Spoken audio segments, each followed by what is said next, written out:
তৃণমূল কাউন্সিলরকে খুনের পরিকল্পনা আরেক তৃণমূল কাউন্সিলরের। ভাটপাড়ার এক কাউন্সিলরকে খুনের বরাত দেওয়ার অভিযোগ। ভাটপাড়ার ৮ নম্বর ওয়ার্ডের কাউন্সিলরকে খুনের বরাতের অভিযোগ এবং অভিযোগ ভাটপাড়া ২ নম্বর ওয়ার্ডের কাউন্সিলরের বিরুদ্ধে। ঘটনা ইতিমধ্যে গ্রেপ্তার মোহাম্মদ মমতাজ। প্রকাশ্যে ধৃত মোহাম্মদ মমতাজের স্বীকারোক্তি। সেই ভিডিওর সত্যতা যদিও যাচাই করেনি কলকাতা টিভি। বিষয়ে আরো বিস্তারিতভাবে জানবো। টেলিফোন লাইনে রয়েছে প্রতিনিধি শুভজিৎ সিং। শুভজিৎ, কি খবর রয়েছে?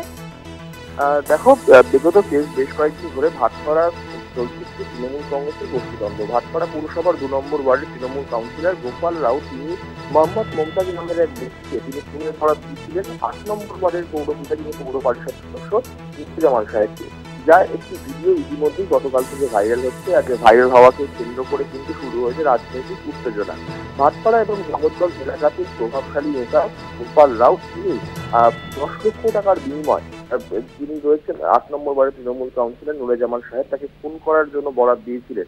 এই নিয়ে কিন্তু তৃণমূল কংগ্রেসের যিনি বিধায়ক রয়েছেন সোমনাথ সেন তিনি দাবি করেছেন যে গোপাল রাউতের সঙ্গে মোহাম্মদ মমতাজের সম্পর্ক নিশ্চয়ই ছিল এবং যে আরেকজন যে দুষ্কৃতীর নাম মাসে উঠে আসছে হিটার রাজু, সেই হিটার রাজু কিন্তু এই খুনের পরিকল্পনার ব্লুপ্রিন্ট তৈরি করেছিল জেল থেকে বসে। এবং কিভাবে এইসব ঘটনাগুলো গোপাল রাউত সায় দিচ্ছেন, দলে থেকে দলের সাথে বিমানি করছেন, এমনও কিন্তু কথা বলে। অপরদিকে বিজেপির তরফ থেকে বলা হয় যে বিজেপির তরফে এখন দেখা হচ্ছে যে এইটা হচ্ছে সম্পূর্ণ তৃণমূল কংগ্রেসের একটি গোষ্ঠী কোন্দলের জেরে ঘটনা, এলাকা দখলের লড়াই, তার জেরেই কিন্তু এই খুনের বরাত দেওয়া। তবে তৃণমূল বিজেপির মধ্যে কিন্তু স্বীকারোক্তি দিয়েছেন গোপাল রাও নিজেও। তিনি জানিয়েছেন যে হ্যাঁ, আমার সাথে মোহাম্মদ মমতাজের একটা সম্পর্ক ছিল, কারণ দীর্ঘদিন ধরে সে আমার কাছে আসতো, আমার বাড়ির পাশেই সে থাকতো। কিন্তু এখান থেকে বেরিয়ে যদি কেউ খুনের পরিকল্পনা করে, আমি এর মধ্যে কোনো কিছু ব্যক্তিগতভাবে নেই। পুলিশ পুরো ব্যাপারটাই দেখছে। ভাটপাড়া থানার পুলিশ এবং ব্যারাকপুর পুলিশ কমিশনারেটের গোয়েন্দা বিভাগ সম্পূর্ণ বিষয়টি খতিয়ে দিচ্ছে যে কারা কারা এর মধ্যে যুক্ত রয়েছেন। পুলিশের উপর আস্থা রয়েছে, আমি গ্রহণ করে নেব। তবে এই যে ঘটনা, এক কাউন্সিলর আরেক কাউন্সিলরকে যে খুনের বরাত দেওয়ার ঘটনা, যা নিয়ে কিন্তু একটি উত্তেজনামূলক পরিস্থিতির সৃষ্টি হয়েছে এই ভাটপাড়া এবং জগদ্দল এলাকাতে। ধন্যবাদ জানাবো শুভজিৎ। আমাদের সঙ্গে ছিলেন প্রতিনিধি শুভজিৎ সিং। আপনাদের জানিয়ে রাখবো, এই ঘটনাকে কেন্দ্র করে চাঞ্চল্য ছড়ায়। ভাটপাড়া ২ নম্বর ওয়ার্ডের তৃণমূল কাউন্সিলরের বিরুদ্ধে এই অভিযোগ করছে। আর এই ভাইরাল ভিডিও নিয়ে ইতিমধ্যেই রাজনৈতিক চাপানোতরও তৈরি হয়েছে। আপনাদের দেখাবো সেই ভাইরাল ভিডিও। আমাকে প্রেসার দিয়ে মার্ডার করানোর জন্য কথা হয়েছিল এই রাজুয়া হিটার। তারপরে আমি বললাম কি যখনই তুই আমাকে মেরে দিবি তাহলে আমাকে তোমার কাজ করাতে হবে। তো বললাম ঠিক আছে, করে দিব। তারপর কত টাকা কন্ট্যাক্ট হয়েছিল? আর কি বলবো, সে বলো। কত টাকার কন্ট্যাক্ট হয়েছিল? কোথাও টাকা পয়সা কথা হয়েছে, বলেছি পরে পয়সা দিব। কত টাকা? 1.5 লাখ টাকা কথা হয়েছিল।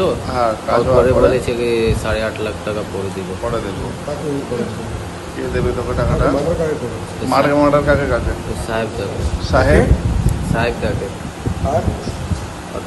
আর পিকে কে? ওই নিজাম বলে একটা ছেলে আছে, ওকে আমি বাইরে থেকে ডাকছিলাম। বাস, আর কোনো আছে।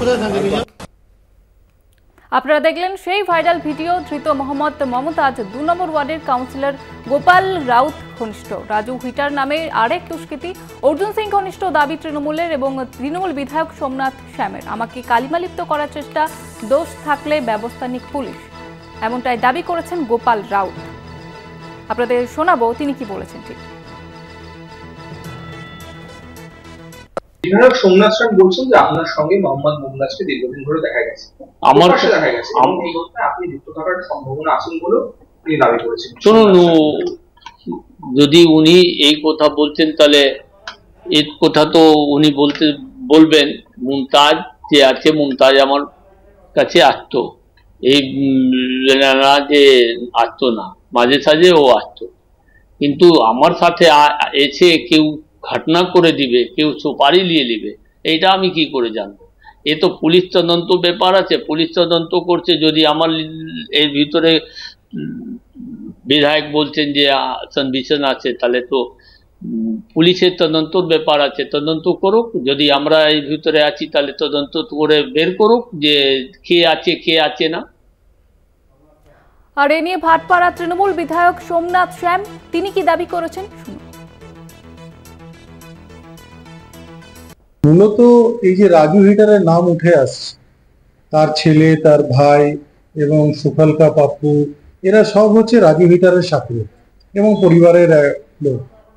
কোথাও না কোথাও রাজু হিটার এর মধ্যে জড়িত আছে এবং রাজু হিটার মানে হচ্ছে প্রাক্তন সাংসদ, যার গাড়িতে এবং যার বাড়িতে সেই রাজু হিটার এখনো অবস্থিত আছেন এবং সে থাকছে। তাহলে এটা স্পষ্ট ক্লিয়ার হয়ে যাচ্ছে যে কোথাও না কোথাও শুধু ভাটপাড়া নয়, ব্যারাকপুর লোকসভাকে আবার অশান্ত করার চেষ্টা করছে প্রাক্তন সাংসদ। তিনি চাইছেন যে বার্তা আমরা মানুষের মধ্যে দিয়েছিলাম গুন্ডারাজ শেষ করার, সেই বার্তাটা যেন না থাকে মানুষের মধ্যে, আবার গুন্ডারাজ কায়েম হোক, খুন খারাপা হোক। এটার একটা ষড়যন্ত্র প্রাক্তন সাংসদ আবার তৈরি করছে।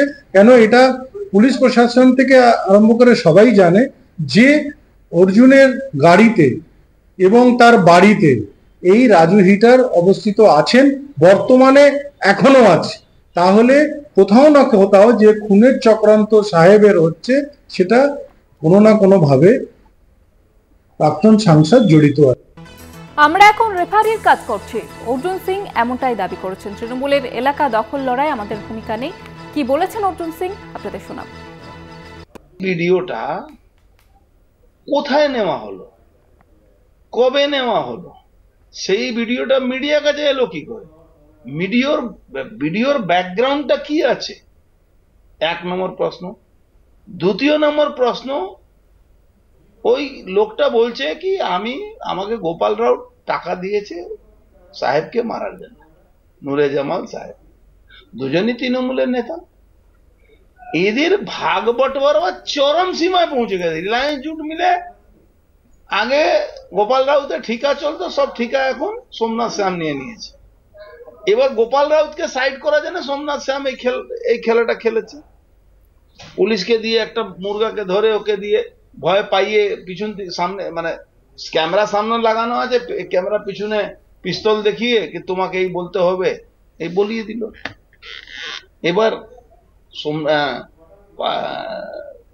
তৃণমূলের লোক গোপাল রাউ তো, আর তৃণমূলের লোক সাহেব, আর তৃণমূলের লোকেরা তৃণমূলে অন্তর্দ্বন্দ্ব বলতে গেলে ভুল হবে। তৃণমূলে কে কত লুটবে তার জন্য লড়াই আছে।